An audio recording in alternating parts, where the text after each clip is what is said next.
Buenos días. Esta es la clase número 1 sobre la obra y el pensamiento del arquitecto argentino, 1940-2000, nuestra materia electiva, a mi cargo, en donde vamos a hacer unos comentarios generales sobre el tema de la materia electiva.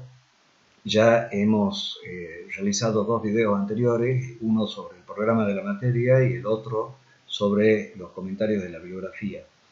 Vamos a ver algunos de los elementos antes de entrar en el tema.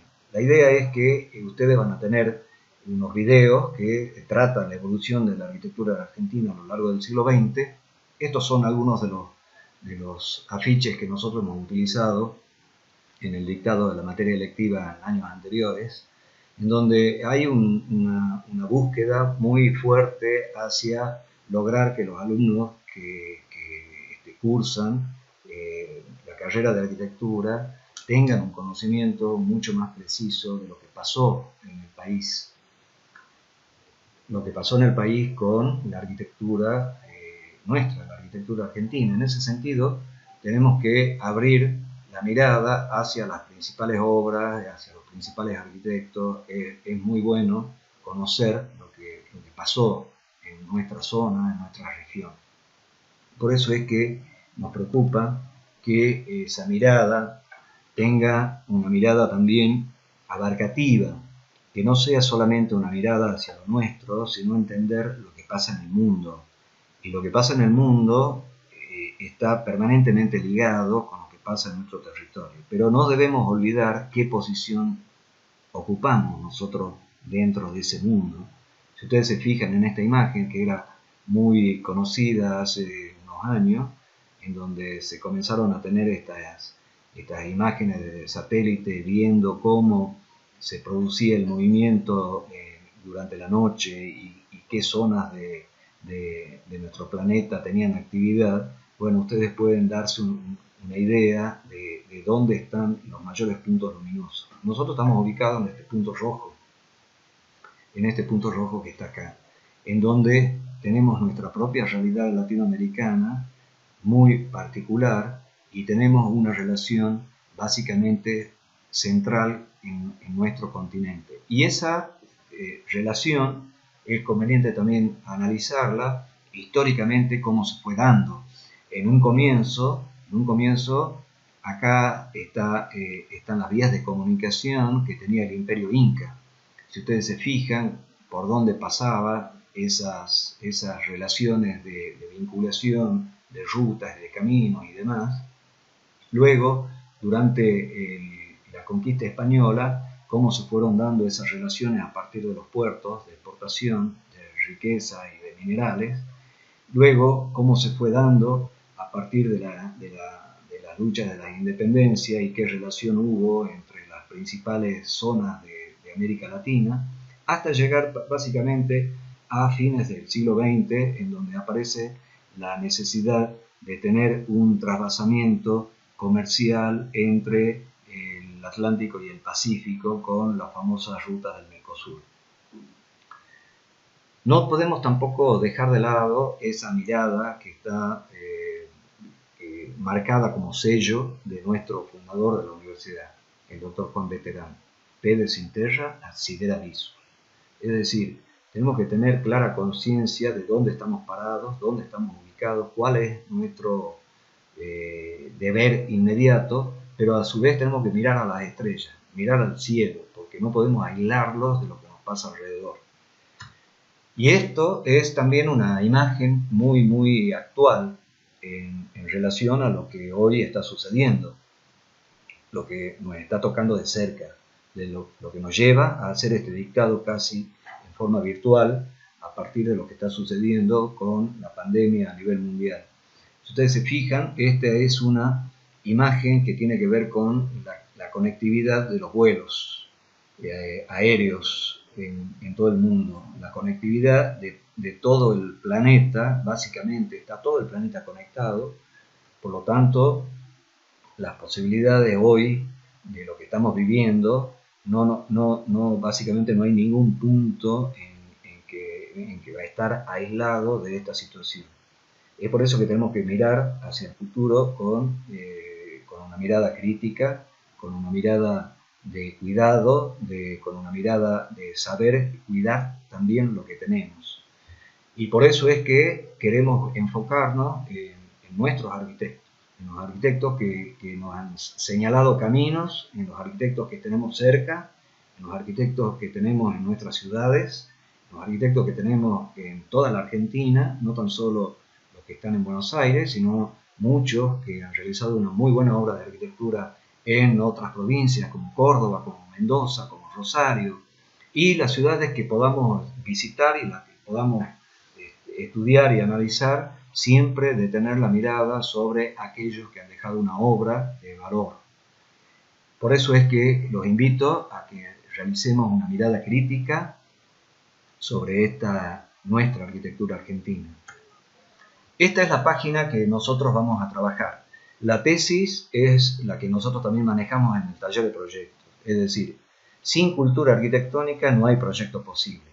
Y yo les diría también, sin cultura arquitectónica no hay materia electiva posible. Es decir, que para poder realizar esta materia y para poder hacer el trabajo final, el ensayo final, ustedes tienen que haber leído bastante. El hecho de haber leído y el hecho de haber analizado la bibliografía es la única manera que le va a dar herramientas para poder sentarse a escribir con sus propias palabras, lo que ustedes observan y lo que ustedes ven y lo que ustedes analizan. Entonces, en este caso particular, por el dictado semi-virtual, nos vamos a tratar de manejar con las páginas web que estén a nuestro alcance. Y hemos elegido Modernos Buenos Aires porque es una página que tiene una gran cantidad de obras de arquitectura de mucho valor de Buenos Aires, muchos arquitectos de Buenos Aires. Hay una serie de videos, que son los que están acá, con entrevistas a los arquitectos que participan de los mejores estudios profesionales de Buenos Aires, Solsona, Baudisone y Clorindo Testa, Mario Roberto Álvarez, Juan Molina y Bedia. Este es un video también sobre el problema de la vivienda, en donde habla Juan Molina y Bedia. Hay proyectos urbanos, hay muchos textos y básicamente ya les indiqué cuál es uno de los textos que vamos a utilizar para nuestro trabajo. También es importante que ustedes vean y conozcan, sobre todo, todas las revistas que se han editado en la Argentina. Si es que no podemos acceder a la biblioteca por la causa que ya todos conocemos, es importante que estén también analizando en formato digital el periódico del diario Clarín, el suplemento de arquitectura del diario Clarín, que es una muy valiosa información, que tiene muchísimo material. El diario Clarín ha realizado un aporte tremendo para el desarrollo de la cultura arquitectónica en Argentina, y también la página de la Sociedad Central de Arquitectos, en este caso es la revista de la Sociedad Central de Arquitectos. Pueden ingresar al sitio de la Sociedad Central, que es www.socearc.org, y ya se puede acceder también a la edición digital de la revista. Hay muchos temas también subidos a la Sociedad Central, y básicamente también pueden realizar una revisión de su biblioteca, que es una de las bibliotecas más importantes de América Latina en arquitectura. Está toda digitalizada. Ya luego vamos a indicar la forma de acceder también a la biblioteca de la Sociedad Central. Bueno, comenzando con el tema nuestro, nosotros en esta primera clase nos vamos a enfocar a una parte de la evolución de la arquitectura en la Argentina en el siglo XX, pero básicamente vamos a tomar un arranque que es una mirada muy rápida sobre lo que pasó en el siglo XIX para poder entender luego lo que va a ocurrir en el siglo XX. Esta primera imagen señala un cuadro temporal en donde hemos puesto fechas muy particulares que tienen que ver con los sucesos políticos, y en esta otra fila hemos puesto los tipos de gobierno que se fueron dando a lo largo del siglo XIX y del siglo XX. Y en esta parte inferior hemos ido colocando las distintas corrientes arquitectónicas, cómo han ido evolucionando y cuándo han ido apareciendo las diversas corrientes según esta relación de ideas y de tiempo. Entonces, al comienzo, vamos a ver qué es lo que pasó en el país entre estos años. Vamos a llegar, creo, en esta primera clase hasta mediados de la década del 40 o a mediados de la década del 50, en donde en la primera parte lo vamos a enfocar a la corriente del academicismo, qué es lo que pasó con la escuela del academicismo en la Argentina, cómo se fue evolucionando con los otros estilos hasta llegar al racionalismo, hasta la arquitectura moderna, qué ejemplos tenemos de Art Nouveau, de Art Deco, sobre todo en algunos edificios paradigmáticos de Buenos Aires. Luego vino otro movimiento que fue el monumentalismo y luego la naciente del movimiento moderno. Luego va apareciendo el regionalismo y el estructuralismo a mediados de la década de los 40 y 50. Luego el brutalismo también en esos años. Se fueron dando una serie de expresiones que están ligadas a esa corriente y comienza también la crítica al movimiento moderno. Luego va a aparecer el movimiento de la modernidad apropiada con los seminarios de arquitectura de América Latina que tienen lugar a comienzos de la década de los 80. Y luego ya lo que tenemos en los últimos años, que es una arquitectura de tipo global, una arquitectura muy influenciada por los movimientos económicos de fines del siglo XX. Entonces vamos a ver qué es lo que ocurrió en esos primeros años de 1853 hasta mediados de la primera década o mediados de la segunda década del siglo XX. En 1853 es un año fundamental porque se pone de acuerdo el país para elaborar la Constitución Argentina, que obviamente ustedes conocen algo de historia. A partir de Alberdi se enuncian cuáles son las estrategias que el país tenía que desarrollar. En ese momento el país tenía muy poca población, no había desarrollo exportador, no había industria, por lo tanto había que tomar todo lo que ya se estaba desarrollando en el mundo europeo con respecto a la revolución industrial para que pueda acceder al país y podamos cambiar de un país diezmado por las luchas de la independencia a un país medianamente organizado. De ahí es que se abre la política alberdiana de la inmigración. El barrio de La Boca fue el puerto de Buenos Aires por donde llegan una gran cantidad de inmigrantes europeos por todos los problemas que ya estaban ocurriendo en Europa. Y vemos algunos de los artistas que retrataron ese proceso fue Quinquela Martín, y las tipologías arquitectónicas que se fueron dando en esa zona de llegada de los europeos. La Casa Chorizo va a tener también una presencia fundamental durante todos esos años, hasta la década de los 40, 50, que señala una tipología que va a tener una diversidad de situaciones, pero que en general responde a la mitad de la casa romana. En realidad se articula a través de dos patios con los espacios de llegada, con los espacios de transición, con habitaciones que estaban ordenadas y moduladas sin una adecuada ventilación, muchas de ellas. Y la tipología obviamente también de las casas de los inmigrantes, lo que se conoce como las viviendas de inmigrantes. Esa fue la primera parte de organización del país, que se va a continuar en las décadas siguientes con una gran realización de obras públicas. El país se comienza a industrializar, llega el ferrocarril y van apareciendo una serie de edificios que tienen que ver con la representación del poder. Esa representación del poder se debía expresar mediante estilos adecuados, y esos estilos eran los que provenían del academicismo, de la escuela del Beaux-Arts de París. Todos los arquitectos, o muchos de los arquitectos que venían de Europa, estaban muy bien formados en la escuela del Beaux-Arts, por lo tanto los resultantes de estos edificios tienen esa clara impronta. El edificio de Correo de Buenos Aires, el edificio de tribunales, el edificio del Congreso de Víctor Meano, es decir, el monumentalismo, el academicismo, en realidad el academicismo tenía ese ordenamiento en base a ejes, en base a simetría, en base a una implantación importante dentro de la ciudad que fueron conformando la ciudad que tenemos actualmente. Nosotros acá en Tucumán tenemos edificios importantes en ese sentido, como la Casa de Gobierno, como el edificio de tribunales, que responden a los patrones de esa época.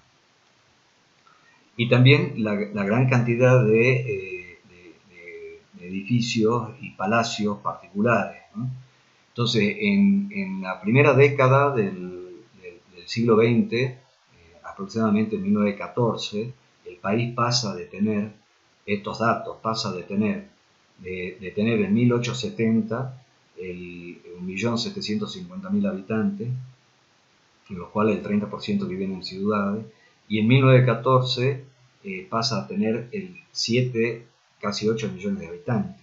Entonces fue un incremento notable en la población por la cantidad de inmigrantes que llegaron de diversos países, básicamente España, Francia, Italia y otros países europeos, y logramos conformar una sociedad que es la sociedad que tenemos hoy.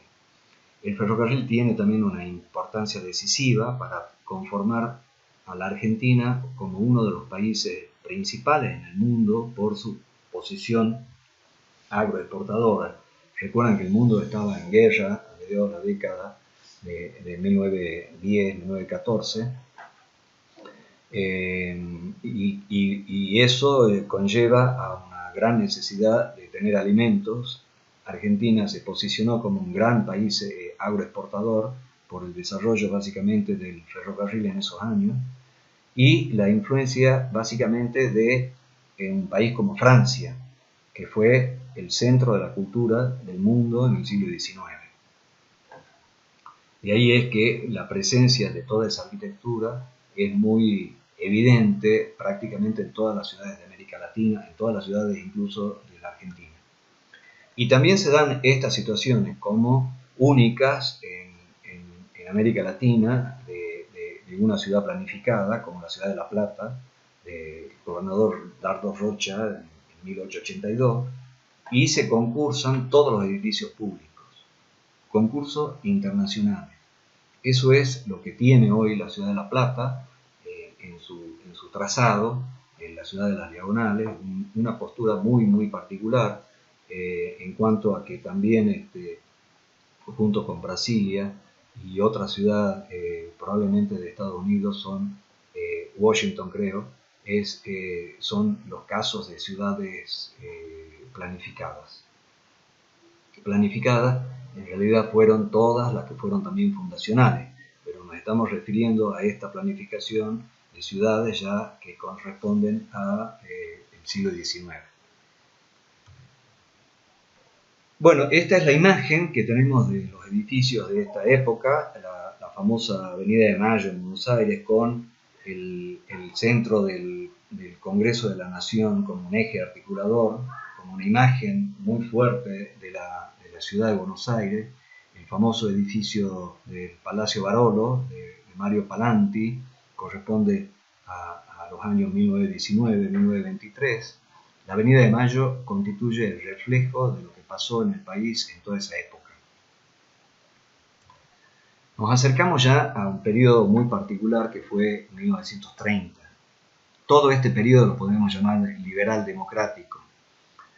En 1930 va a ocurrir un hecho que va a marcar la historia de la arquitectura argentina, ya vamos a ver de qué se trata, pero nos queremos referir ahora a las primeras expresiones de la arquitectura moderna, que fueron expresiones de determinados arquitectos que ya estaban imbuidos. Recuerden que ya estamos cercanos a la década de 1930, ya Le Corbusier y todos los arquitectos europeos ya comenzaban a escribir sus ensayos, a publicar sus trabajos. Ese gran movimiento que fue el movimiento moderno, que tuvo una influencia notable de las artes plásticas, de la pintura, de la ciencia, de la física, de la psicología, se comienza a ver de que el academicismo no ofrecía las herramientas necesarias para dar solución a los problemas que en ese momento ya tenía la humanidad. A partir de la Segunda Guerra Mundial se incorporan, obviamente de la Primera Guerra Mundial se incorporan notablemente los materiales como el vidrio y el hormigón, que van a tener un gran desarrollo en esos años, y se empieza a pensar de que la arquitectura debía cambiar notablemente. ¿Cuáles son esos principios que hacen que la arquitectura moderna cambie? Bueno, es el reencuentro entre el hombre y el espacio arquitectónico. El reencuentro del hombre y el espacio del habitar.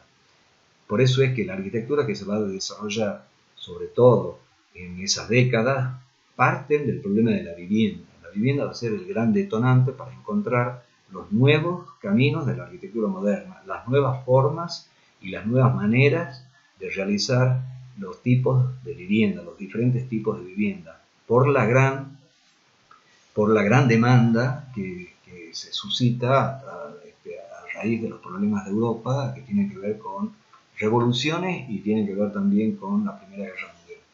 Entonces, el periodo de Irigoyen, de la primera presidencia de Irigoyen, después sigue Alvear y luego Irigoyen, básicamente se consolida ese modelo agrario exportador. Argentina se posiciona como uno de los países de mayor crecimiento en el mundo, una renta de PBI altísima, recibe más o menos como 5.700.000 inmigrantes, hay una gran cohesión y una movilidad social, pese a toda esa cuestión de recibir gente de muchas partes del mundo.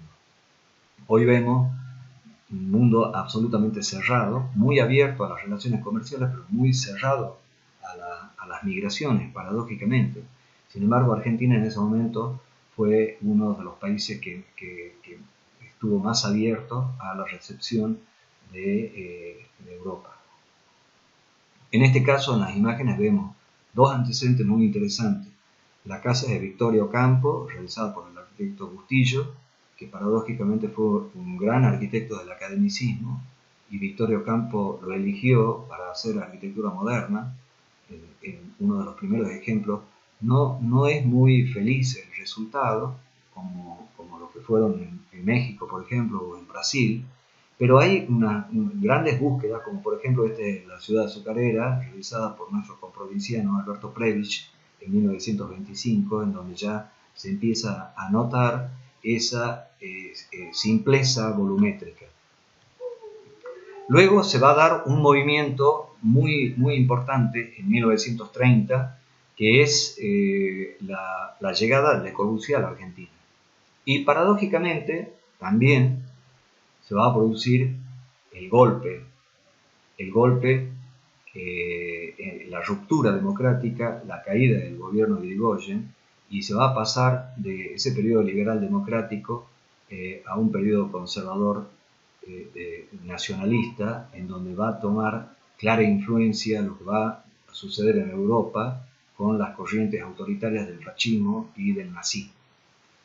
Ahí llegamos a una etapa bastante complicada, se termina el crecimiento de la Argentina y la visita de Le Corbusier, que ustedes la pueden leer en el libro Precisiones, en donde él relata cómo fue esa visita, va a significar también una apertura a una mirada diferente de la arquitectura. Ya Le Corbusier en ese momento, cuando visita la Argentina, tenía 40 años, pero tenía una gran capacidad de convencimiento, realiza 10 charlas en la Argentina. En esa conferencia va a dar sus ideas sobre el urbanismo moderno, de cómo ubicar los centros comerciales de las distintas ciudades, cómo romper con la cuadrícula tradicional, cómo crear las grandes autopistas, los grandes parques, los grandes emplazamientos, los grandes edificios propugnados por el movimiento moderno. Dice Le Corbusier: Buenos Aires, esta fenomenal línea de luz, empezando a la derecha hasta el infinito y huyendo hacia la izquierda, hacia el infinito, a ras del agua, simple encuentro de la pampa y el océano, en una línea iluminada por la noche de extremo a extremo. He pensado, no existe nada en Buenos Aires, pero qué línea tan fuerte y majestuosa. Bueno, ese es el relato de lo que Le Corbusier imagina y plantea esta ciudad, la ciudad en el agua, que es la ciudad administrativa, básicamente, una ciudad separada de la ciudad tradicional sobre el Río de la Plata. Realiza también estos proyectos, que van a ser los proyectos que van a empezar a marcar con su influencia a muchos arquitectos en Argentina. Entre ellos, dos arquitectos que luego lo vamos a ver en detalle, van a trabajar con Le Corbusier Francia, que son Ferrari y Kurchin. Este es el proyecto que desarrolla Le Corbusier para Julián Martínez y el plan de la ciudad de Buenos Aires, un proyecto muy interesante, muy poco conocido, pero que se nota ya el lenguaje lecorbusierano en todos sus famosos 5 puntos de la arquitectura moderna: la planta libre, la columna, la estructura independiente, la terraza abierta, las ventanas corridas. Es decir, todo ese lenguaje de su arquitectura comienza a ser interpretado, comienza a ser transformado por diversos arquitectos. En 1930 se produce el nefasto golpe del general Justo y se trastoca la democracia en Argentina. Y lamentablemente ese golpe va a tener otras réplicas en otros años, en diversas décadas, hasta la última que fue en 1976. Podemos llamar que 1930 es el inicio de la década infame, como se conoció a esa década, una larga noche de 50 años. Aparece también la influencia esta que hablábamos de Le Corbusier y los proyectos y el plan para Buenos Aires. Y también en esos años comienza un gran despegue también de muchos arquitectos en Argentina que tienen también una clara vinculación con el movimiento anterior, con el movimiento del Art Deco, y este edificio de 1936 de estos arquitectos que eran academicistas pero se fueron transformando hasta llegar a realizar esta obra paradigmática de Buenos Aires, que es el edificio Cábala, el primer edificio en tener aire acondicionado central de América Latina, uno de los más altos en su momento también de América Latina. Es todo un orgullo hoy disponer de cómo este edificio es como un gran barco anclado en medio de la ciudad, cómo se va abriendo hacia arriba con esta silueta quebrada, generando un paisaje urbano de mucho valor frente a la Plaza de los Ingleses de Buenos Aires.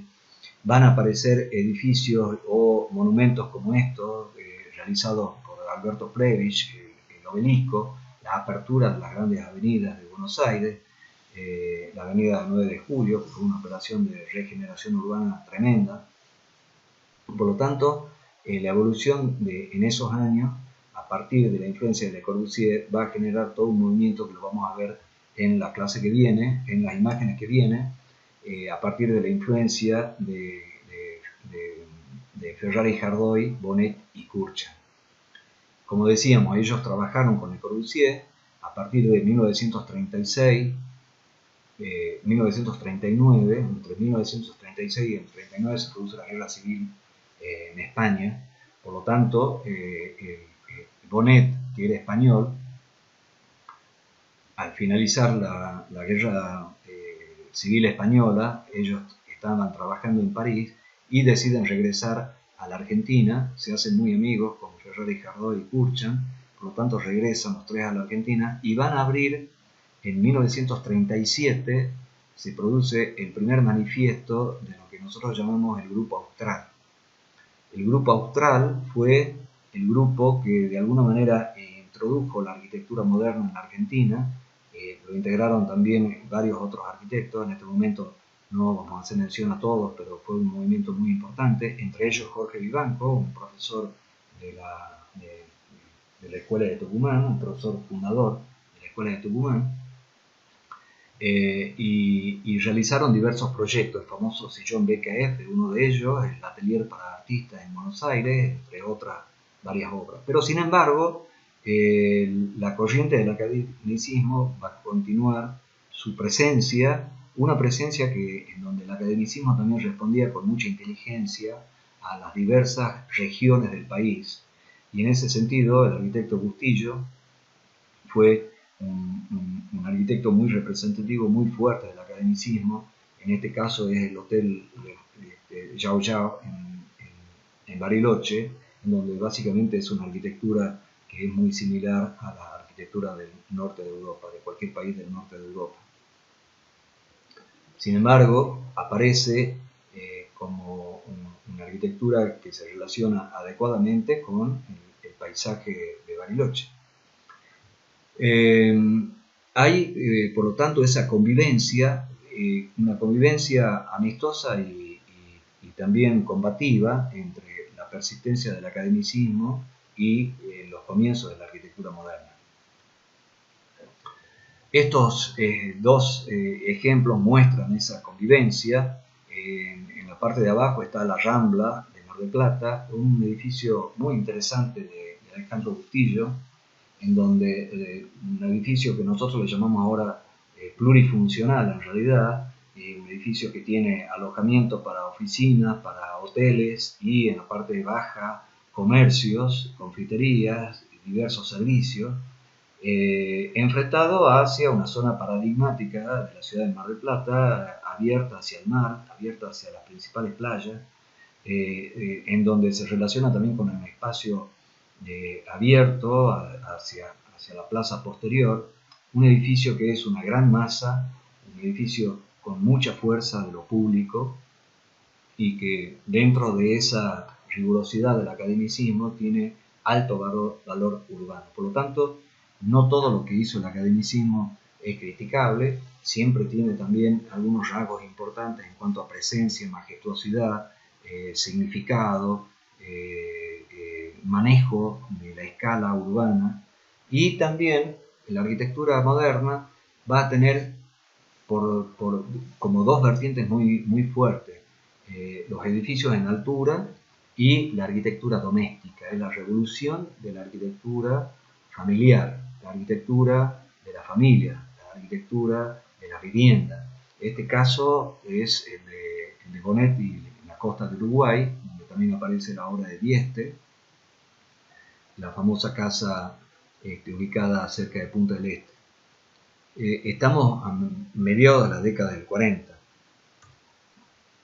en donde a mediados de la década del 40 el país va a entrar con una corriente muy fuerte vinculada hacia las ideologías europeas, con una presencia muy fuerte de identificación hacia un nacionalismo, hacia un nacionalismo de corte muy autoritario, muy identificado con el fascismo italiano. Muchos militares, entre ellos uno muy conocido, se formó en Italia y luego participa del golpe de 1943, hasta que se produce la aparición del movimiento del nacionalismo popular en 1945, una vez que finaliza la Segunda Guerra Mundial. Es necesario también aclarar en este momento el papel que le cupo a la Argentina antes de la Segunda Guerra Mundial. La Argentina no declaró la guerra al eje, a las potencias de la Alemania nazi y de la Italia fascista, hasta muy poco antes que finalice la guerra. Es un papel lamentable el que toma la Argentina y que hasta el día de hoy todavía nos cuesta estratégicamente la ubicación en el mundo. Mientras, si nosotros comparamos otros países de América Latina como México y Brasil, por ejemplo, que fueron países que pertenecieron al grupo de los aliados, tuvieron un despegue económico tremendo en la década de los 50, con apoyo crediticio por parte de Estados Unidos, con un gran desarrollo industrial, con un gran desarrollo energético. Por lo tanto, la Argentina, en lo que ocurrió en la década de los 30 hasta los 45, significó aislarse del mundo y quedar en una situación de gran atraso. En esta oportunidad podemos ver la obra paradigmática también de un gran arquitecto argentino, como fue Amancio Williams, en donde desarrolla su famosa Casa del Puente en la década de los 40. Amancio Williams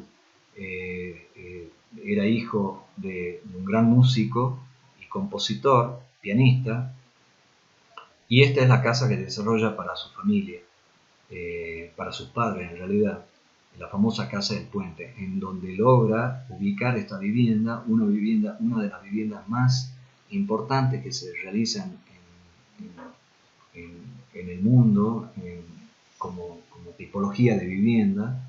Es una de las referencias icónicas que está en muchísimas revistas. Amancio Williams fue un gran arquitecto, un gran creador. Esta es una de sus principales hallazgos, la estructura que le permite realizar también parte de sus obras, parte de sus proyectos. Este es el homenaje de estos paraboloides hiperbólicos al frente en la costa del Río de la Plata. Obviamente que también fue un momento de mucha rigidez económica. Al comenzar ese nacionalismo, a partir del golpe de 1945 comienza un gobierno sumamente autoritario, de persecuciones y de luchas por las libertades, que le va a llevar a la Argentina también un momento muy tremendo hasta la década de 1950, en el que se produce también el derrocamiento de ese gobierno. Por lo tanto, hay que señalar que la arquitectura que se va a producir en esos años es una arquitectura muy singular. Hubo un desarrollo muy importante en el campo de las viviendas populares, con el gran apoyo que hizo el peronismo a los planes de vivienda. Y también en esa época aparece un gran ejemplo de la arquitectura argentina que habla del poderío que va a tener los profesionales en la Argentina, en este caso el doctor Curuchet. El doctor Curuchet en la década de los 40 se relaciona con Le Corbusier y le pide a Le Corbusier que le haga su proyecto de vivienda y consultorio en la ciudad de La Plata. Por lo tanto, nosotros tenemos el orgullo en la Argentina de tener unas de las dos obras realizadas con la autoría de Le Corbusier: la Casa de La Plata, y luego está el edificio en Estados Unidos, el Centro Cultural. Esa obra de la Casa Curuchet va a tener dos arquitectos que se encargan de la construcción, el arquitecto Amancio Williams y el arquitecto Ungar.